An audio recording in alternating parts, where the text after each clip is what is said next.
I don't have to confess to criminal behavior. It might take 1 minute 25 minutes.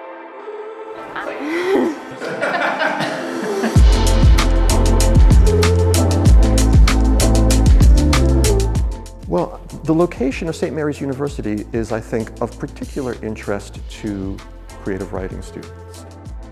This is, of course, the home of Gothic fiction. This is the house that Walpole built. One of the first Gothic novels was written in Strawberry Hill House, which is like right over there.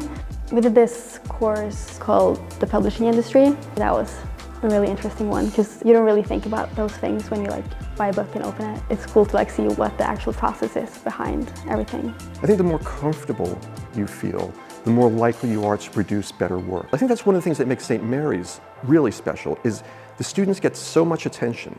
It's such a student-focused place. It's such a creative writing is such a student-focused program that I believe very much that we are helping to make them better thinkers. And it's not just about the writing, it's about maturing and growing as a person.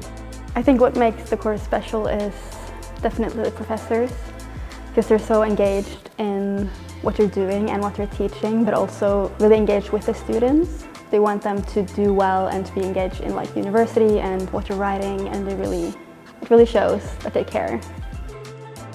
I see my role, I see the role of the university, the role of my program as helping people to think better. We're developing critical thinking skills, and that can be applied across a range of things in life. It can be applied across everything in life. That's perfect. Yeah? Yeah. Great. Woo.